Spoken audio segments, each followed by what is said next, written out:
You obviously are keenly aware of the economy, what the economy did. As we started going towards our cliff in 2009, Sheriff McGinnis was very aware of the impending financial downturn. Of course, we didn't know, like many people didn't know, to what extent that would be at that time, but we started making preparations. As people retired and through regular attrition, we had vacancies, we held those vacancies, we didn't refill them. In fact, we had over 230 vacancies by early 2009. So in other words, we had the savings of 230 deputy sheriff positions, as well as many sergeant, lieutenant captains, and non-sworn professional staff. We weren't getting our numbers from the county. We didn't know. The county was saying, hey, everything's going to be okay. We have property tax, sales tax is going to be fine. We all know what happened, of course. It was not fine. Part of our preparations, we went through as executive staff. All of our commanders got together what turned out to be weekly. And we prioritized all of our programs. Now we have some core critical functions: patrol, 911 response, corrections, which were mandated by law to do, and investigations to follow up on the patrol function. Aside from those core critical tasks, we put everything else on a list, and we prioritized that list. So once we got our number, once we knew what our shortfall was going to be, we'd know how far down the list we had to go. Programs and the staff associated. So if we had to get rid of these programs, these staff would be laid off, or potentially be laid off. So we had our list of all discretionary programs. We were ready for whatever. We had the 230 vacancies. We were ready for whatever number came our way. Well, when the number finally did came, it was far worse than any of us had anticipated. So we not only got rid of our 230 vacancies, we got rid of every single program, discretionary program on that list. The only thing we had after August of 2009 were patrol, investigations, and corrections. We no longer had any community-oriented policing. We no longer had any street-level narcotics, street-level vice, prostitution, no SWAT team, no K-9. Our helicopters were grounded. We literally had nothing except those three core critical functions. We had no ability and no effort went towards proactive policing, trying to prevent crime before it starts. We really were at a place in time that we couldn't hardly function. All of our effort in patrol, and our patrol staff was decimated. It was cut in half. Our investigations were cut in half. So there were many things. Sir, fired? Rusty, you all right? Okay. There were many things that we couldn't do. So you come out of your house and find your car broken into, you can call us. We're not coming. We are not coming. We are not going to provide any level of service for certain crimes. And beyond that, even if you still made a report for your insurance company or what have you, we wouldn't investigate it either. We no longer have the investigative capabilities to handle certain crimes. We were literally just doing our core critical, major physical assaults, sexual assaults, homicides, major crimes, and investigating those. Responding to 911 calls. Our response time stayed about the same, but that's all we were doing. We really were not providing any degree of customer service for our constituency. We spent the next year, really, next 6 months at least, looking around thinking, what just happened? How do we function?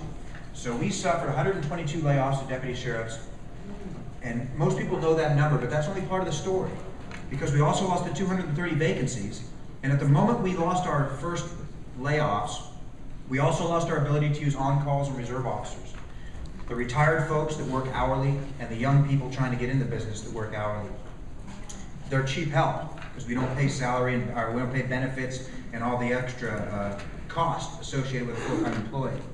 We lost our ability to use them. 375 of them.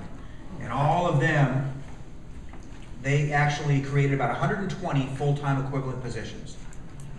So we lost 122 deputy sheriffs, 230 vacant deputy sheriff positions, 120 full-time equivalent reserve officer positions. So we lost almost 450 deputy sheriff positions on that single day. So when you hear the 122 and you think, oh, that's not so bad, realize that it was 450. That's how we lost it. So that's chapter 1. So chapter 2 is 2010. Some significant things happened last year.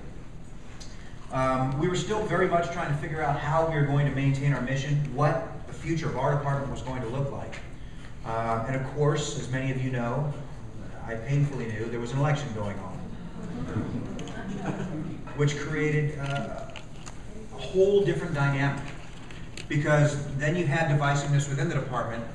So the folks that normally would be on the same page trying to forge ahead, trying to come up with a solution, part of the people were standing on the outside throwing rocks, not becoming part of the solution, but becoming part of the problem. And it was all, unfortunately, because there happened to be, the timing coincided with the election going on, with two viable internal candidates for the first time ever. There wasn't that hotly contested a sheriff's race in our department in 24 years, since Robbie Waters and Glenn Craig, and Glenn Craig at that time was an outsider. There never was this hotly contested, internally conflicted election, which just added to the dynamics and our inability to forge forward as an organization. So a couple of things happened in Chapter 2, 2010. We got our budget numbers. We are facing another couple of hundred layoffs, 170 layoffs at the first iteration. At the last moment, the board restored $21 million to us. That got us down to about 85 layoffs. That was in June, July timeframe. The board stepped up and gave us, restored $21 million to our projected budget. That was huge.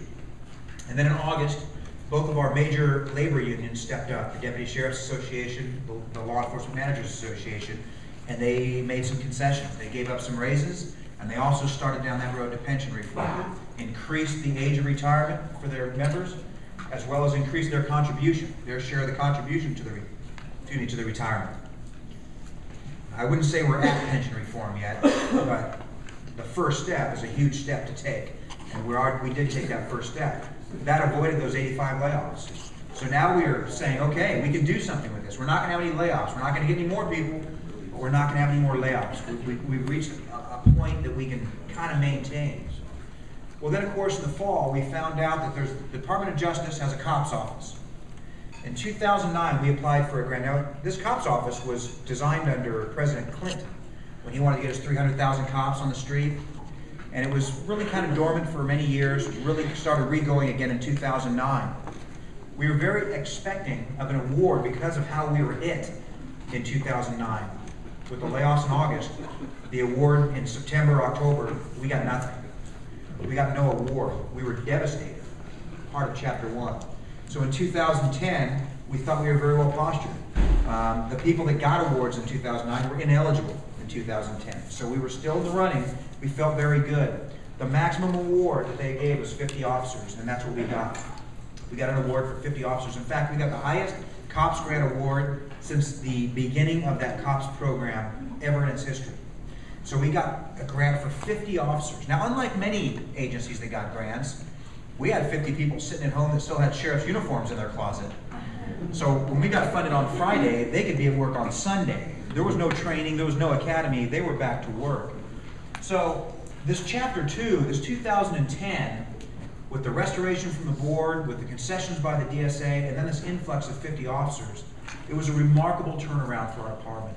All at once, we had a patrol staffing that exceeded, historically, any staffing model we've ever had. We have more people on patrol now than we've ever had in the history of our department. Now, that's only part of the story. Our strength is by no means the same as it was. We're not anywhere near pre-2009 levels because we don't have a community-oriented policing, problem-oriented policing standalone program. We still don't have a standalone K-9, standalone SWAT team. I did get the helicopters back in the air the first week I got elected.